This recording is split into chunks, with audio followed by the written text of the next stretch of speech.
Charles has included a photograph of Harry and Meghan in the official Buckingham Palace coronation programme. The inclusion of the relaxed family photograph in the souvenir editions being seen as an olive branch to the Californian couple. The snap was taken in the gardens at Clarence House in 2018 to mark Charles's 70th birthday. Shows the family in happier times, although behind the scenes, Meghan and Kate had fallen out over Charlotte's bridesmaid's dress, and Harry was privately accusing his family of not being supportive enough of his new wife. I've just had quite an enjoyable time looking through this programme, can I just say. Quite a lot of adverts, including one with a chap. Sorry, can I just point out, should he really have his feet encased in lace-up shoes, no socks, on the table? Shocking. I don't know which is worse, the no socks on the table. Yeah, Or there's an advert in the middle many of the programme. I know, and I know we're supposed to be talking about the family, including Harry and Meghan, but also, I know, just producer saying, yes, we are in my earpiece, but there's a picture of King George IV. I'm sorry, what an awful lot of body and what a very little leg. Although quite a short shoot. Right, moving He was named along. after that pub in Hampstead. Of course. Very good. Of course, though, of course he should have a picture in happier times with Harry and Except Meghan. it wasn't happier times, though, was it? Well, So I we know, but now we that- know it wasn't. But at the same time, I think it's a really good idea. Why would you not? It would be petty not to have a picture of the royal family in happier times. And hopefully, at some stage, they will re-engage and these things will happen. I mean, I'm just waiting for the... I'm genuinely waiting for the situation when Prince Harry actually sees and talks to Queen Camilla, because, of course, what did he describe her as? I mean, essentially, arch enemy number one. You talk about well, I don't Blowfield think with there the- was much going on between them before that anyway. But, I mean, this shows you how two-faced they are. Look, they're all pretending that they're very happy. And I know that lots of families do that, for happy family snaps and weddings. You know. But what we do know... Is that how two-faced they all are? Yes, that's what I said. Okay, you immediately assumed I just meant No, Harry and I Meghan. asked Fell into you. my trap. No, I asked you. I asked you, and No, you of course I mean the whole lot of them. But, you know, the point very is much. that, you know, William clearly thinks that his brother is a complete dolt. You know, what? Kate and Meghan clearly dislike each other intensely, but they're all sitting there, not just smiling, laughing, looking as if they're having a great time, you know, and we know that now, But that's because kind Harry's of the told point us... of the royal Yeah. family, isn't Exactly. it, to do that? I just think it's poor form. And I think, obviously, this would have been printed long before we even were told by Her Royal Highness Meghan Markle that she wasn't coming. So, I think of course, they had to put it the in. announcement came from They had to put it in. Buckingham Palace that Prince Harry was attending and Meghan Markle was staying at home. It didn't actually come from her. The No, announcement but it came from a Buckingham conversation Palace. that was had between the Californian Brigade and the Windsor Brigade, and they came to this conclusion that the palace should issue So a statement. it wasn't No, just but my point her. is that she's not coming. She made that decision, I assume. Therefore, She you know, and Harry made it together, maybe? well, maybe they did. I don't know. Yeah. The point is He's still the that we second in line. didn't He's know still when they were not printing in this. line. They didn't know whether they were coming or not, so they didn't really have any choice but to put it in.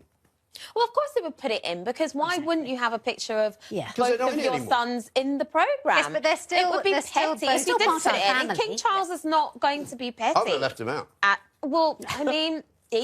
King Charles is not petty. I'm not saying you are. Are you sure? I'm just saying that he can't, even if he is, he can't seem to be petty, right? He can't be seen to be doing that. And of course he's going to have a picture of both of his children in the programme. I think it's a nice gesture. It's a lovely picture. Let's not think of it as some kind of, you know, pipe of peace or anything like that. Because it's not. I had these conversations with people at the time when the walkabout happened. People going, oh, isn't it nice to see them all getting on so well? Oh, this could be the beginning of a new friendship. No. Because they hate each other. It's never changing. Harry is never going to be welcomed back by his family because of the things that he's done, and that's the end. Don't think that's... I mean... Do you think seriously? I think a reconciliation could be on didn't hang around, did he, in that book? No, but I think a reconciliation could be on the cards, but not now, not this month, not this week, probably not even this year. But I think it will happen eventually. I think it will be a long time down the road, but I don't think all bridges are burned. Absolutely not. If he turns up at the coronation with a "I love you, Daddy" T-shirt, then I might be sold. I'll lend him mine, yeah. He's not even staying, is he? I mean, he's coming for a couple of hours. flying straight and he's jumping, like he did when he went up to Balmoral when the Queen died. So he's literally going back that day. He's literally turning up. He's going to stay for the actual coronation. Then he's off. He'll be wearing So that so much for your T-shirt and with Abby reconciliation. appointing randomly. It's not You know, going to great. happen now. It's not going to happen ever. OK, we'll see. You want to take a bet? Yes, please. All right. All right, How then. much? What's the time scale? 50 quid. 50 quid. There's a reconciliation within the next 50 Before years. I die. 50 years. OK. Which No, is probably 50 next quid. week, I think, so. 5 p.m, April the 28th. There we go. Staying with the King's big day, it's been reported anti-monarchy protesters plan to disrupt the coronation. The group called Republic has issued a rallying cry on their website, calling for thousands to buy and wear yellow T-shirts. I'm not wearing one, by the way, with the slogan, "Not my king." That is horribly similar. They'll start their protest at Trafalgar Square before moving to the procession route between Buckingham Palace and Westminster Abbey. Now, it won't be the first time the group has chased the King. Earlier this month, they held a protest in York as Charles and Camilla attended a church service. Like I said before, I'm not part of that group. They have borrowed the colour from me. But look, I think it's actually time that we have a proper grown-up discussion about the rise of Republican feeling in this country, because this is no longer just sort of like a fringe of, you know, mentalists throwing eggs at the King and things like that. This is a real genuine feeling, especially amongst young people in the country and especially amongst young Scottish people who don't really see the point or relevance of the royal family or the monarchy. So I think it's time that we actually take anybody have... seriously. I think we actually need to have a proper grown-up discussion about the rise of Republican feeling, because it's clearly out there. I mean, I love the, you know, "Not my king." Sorry, guys. Yeah, he is your king. You can't change that. That is okay. I think it's great. We're in a democracy. I think there's a lot of things we could change about the royal family. They've changed some of it. I was having a conversation with a friend today who works on quite a lot of outside broadcasts. So on many occasions, he's been, you know, fairly up close and personal around the royal family from a sort of a production perspective. And he was just making the point that he doesn't ever think the King will have that same feeling within us that the Queen kind of invoked. And I think he's probably right about that. So I think there is a view on that. Having said that, yes, you have the right to protest, but, you know, it's the coronation.